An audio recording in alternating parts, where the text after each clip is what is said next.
Hey guys, how's it going? Zach Butler YGO here. I just wanted to show you the Spright Runick deck. I just played at my local this past Monday. I went undefeated, which was pretty great with it. And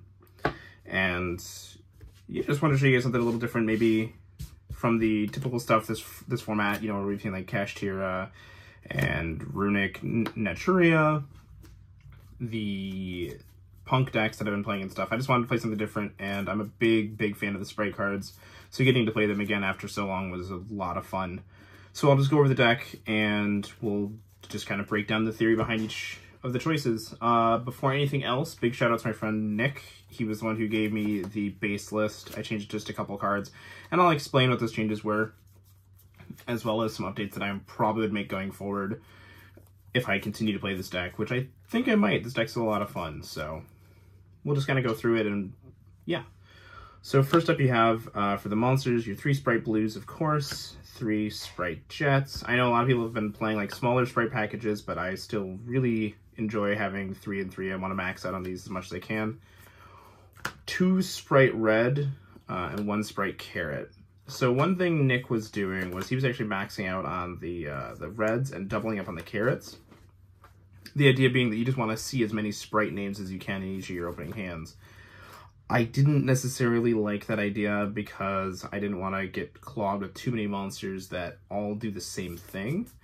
And so I just cut this down to 2 and 1 because I felt like the 2 reds was going to be more relevant than the 2 carrots. Although I could definitely see playing 2 carrots in the current format with how much spell and trap back row defensive cards there are right now. So this card was actually really good. Red underperformed, Carrot definitely overperformed.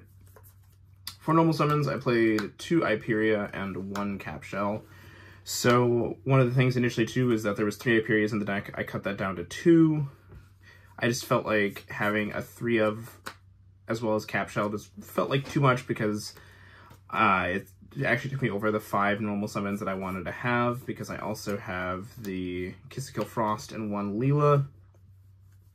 So it gives you 5 normal summons. Obviously you prefer not to normal summon these, but if you do, then you have those, and obviously all of these can be normal summons as well. These are just the best ones. Swap Frog really just didn't do enough in this deck with no elf, so these were just kind of the best of the bad cards you could play. One thing I was doing tonight was I played 1 Merly. This was absolutely just incorrect. I thought that I could do like the cheeky Merly sprint plays. I didn't take into account the fact that I only played 1 sprint, and I didn't play IP Masquerena, so I legitimately have no way of going into sprint without it being under the lock most of the time of the level 2s. So Merly was pretty worthless. It was the first card that got sided out almost every single game. I think I kept it in 1 game once where I was just like, I just want to have another level 2 normal summon. So this is something I would definitely say to take out. And then 3 main decked Gameciel, the Sea Turtle Kaiju. It's just the weakest Kaiju, and its level is not good for Kashtira. The typing isn't good, the attribute isn't good for them. Like, it just, everything about it just kind of works out against their best interests.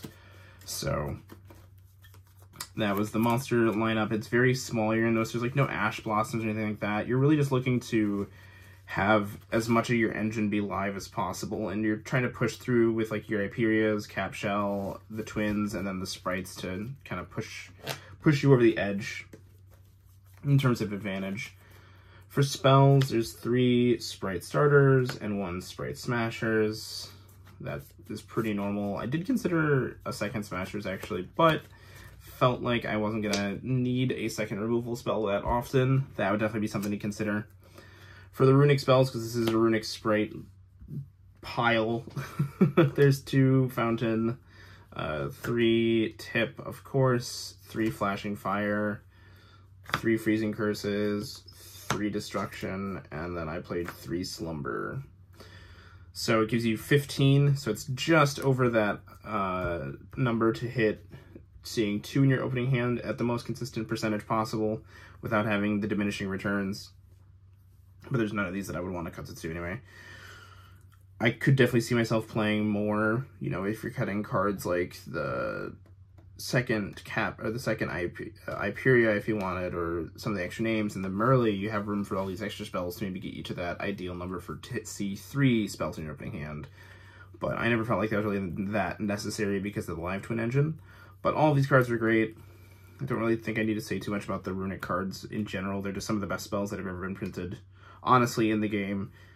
Not having a battle phase isn't that big of a deal if you know how to manage your resources most of the time, and you just have to keep that in mind. So it's pretty okay. And then one card that I was kind of on the fence about, but really overperformed, is Spright Double Cross. This card really shined tonight, being able to take their monsters and put them under as Xyz materials, or just even put them where the Kill and the Leela Evil Twins are pointing can be really big. It got a lot of advantage that I didn't think initially it would get, because when I read it the first time, it read insane. And I played it at YCS Minneapolis, and then after that I was like, the card's just terrible, because it just never came up. So then I cut it from basically every deck list for the longest time, tried it again tonight, and it was very good. So that would definitely be something to consider citing a second copy of for when you're going first, for example.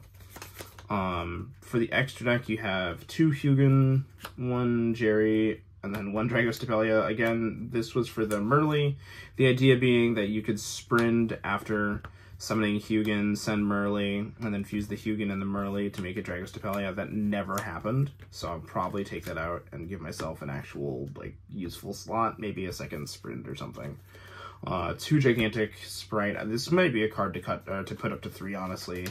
The most important thing about it ended up being it's just attack gain. Because when you do finally have a battle phase, you want to close out the game as quickly as you can, because of the Cash Tier deck being able to grind out so well, and because of decks like the Scareclaw deck being able to grind so well. So having a 3200 was actually very beneficial. 1 Onimabaru Soul Sweeper. This is a card I'm still on the fence about in a deck like this, because you don't have a battle phase, you're not ending games as quickly, but it was a good way to remove Nibiru tokens and things like that. And then Djinn Buster.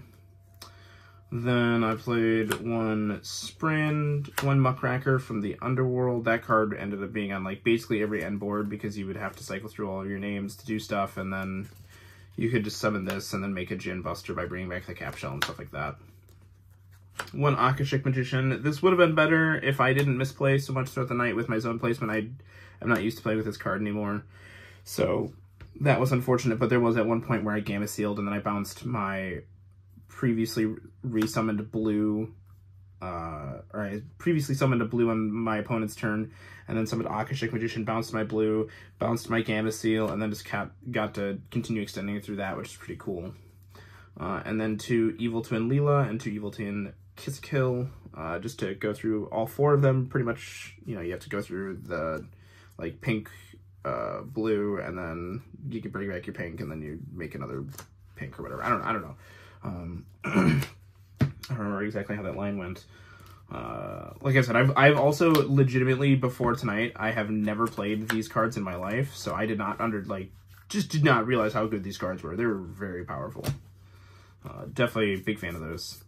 Side deck was 3 Dankoseka. This is for Labyrinth and all those kind of annoying back row decks. Never came in, but it's definitely something to consider, especially if your area has a bunch of Labyrinth or Trap Tricks decks.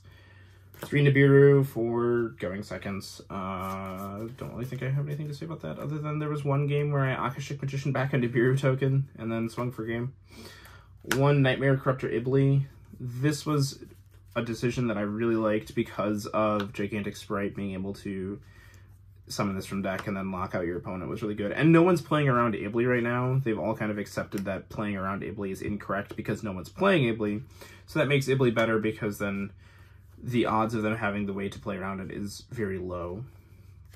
1 Red Resonator for extension, obviously. Came up once. Then 3 Cosmic Cyclones for when I go second, 1 Harpy's Feather Duster, and then 3 Evenly Matched, which isn't usually a card I feel like you would want in a Runick deck, but it actually ended up being very powerful. Really overperformed because of the lack of spell trap negates, and most of the time you'll just use this and then do all your stuff main phase 2, because you're not going to get a battle phase anyway, so you're effectively having to skip them anywhere and be used to it, so using Evenly is no different. You just want to have a blowout card when you in your opening 6 if you can, and Evenly definitely fulfills that. So that was the deck list, guys. If you have any comments, let me know. As always, please make sure to like, comment, and subscribe if you enjoy this content. Let me know if you want me to cover another deck in the future. I would love to do that. And if you want to purchase any of these cards on TCG Player, please make sure to use the affiliate link found in the description below. A portion of that does go to me, so it's actually helping me while you're helping yourselves and getting these awesome cards. Until next time, have a wonderful night.